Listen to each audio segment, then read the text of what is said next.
안녕하셨습니까? 오늘은 남겨두신 열국이라는 제목으로 말씀드리겠습니다. 사사기에서 이스라엘의 신세대의 문제는 하나님과 하나님의 행하신 일을 알지 못하는 것이었습니다. 다시 말해서 사사기 시대의 대혼란은 부모의 믿음이 자식에게 이어지지 않았다는 데 있습니다. 이스라엘 백성은 교육에서 실패했습니다. 교육에 실패하면 민족의 미래가 증발하는 법입니다. 하나님을 모르고 그가 행하신 이적을 모른다는 것은 그 자체로 재앙입니다. 이런 암흑기에 하나님께서 친히 그분의 존재와 능력을 알리기 위해서 역사에 개입하십니다. 그 개입의 흔적이 바로 남겨놓으신 열국이었습니다.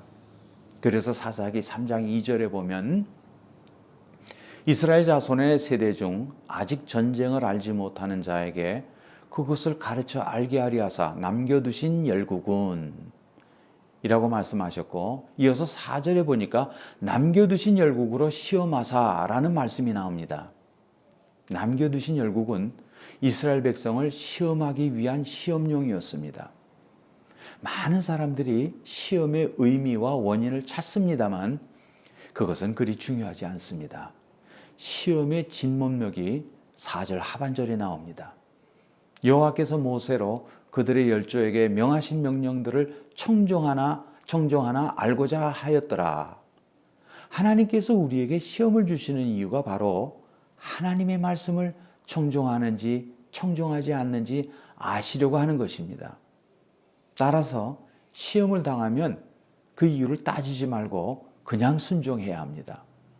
문제는 이렇게 남겨두신 열국 앞에서 우리가 타협한다는 것입니다. 세상과 죄와 타협합니다. 그리고 타협함으로써 무너집니다. 하나님을 믿는 사람들이 하나님을 떠날 때 하루아침에 떠나지 않습니다. 서서히 그리고 조금씩 불순종하다가 무너지는 것입니다.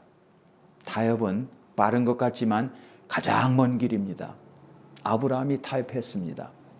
하나님께서 아들을 사라를 통해서 주시겠다고 분명히 약속하셨는데 그 약속을 기다리지 못하고 하갈이라는 여종을 통해서 믿음의 뿌리가 아닌 세속의 아들 이스마엘을 낳았습니다. 그러자 가정에 큰 혼란이 일어났고 지금까지도 세계적인 분쟁, 즉 아랍과 이스라엘 사이에 일어나는 분쟁의 불씨, 갈등과 미움의 뿌리를 제공했습니다. 사울 왕도 마찬가지입니다. 하나님의 뜻을 기다리지 못해서 사무엘이 오기 전에 자기 멋대로 제사를 드리고 아말렉 족속을 다 죽이라는 명령에 불순종하다가 결국 하나님께 버림을 받았습니다. 반면에 극심한 시험과 환난 가운데서도 타협하지 않고 신앙의 절개를 지킨 다니엘과 세 친구들은 활활 타는 풀불모 가운데서도 건져주셨습니다. 느부갓네살 왕 외 다른 신에게 기도하지 말라는 명령과 타협하지 않고 하나님을 향해 기도하는 다니엘은 하나님은 사자굴에서 건져주었습니다. 말씀대로 순종하는 것이 가장 빠른 지름길입니다. 우리의 삶 가운데 남겨두신 열국은 바로 이런 의미를 갖는 것입니다.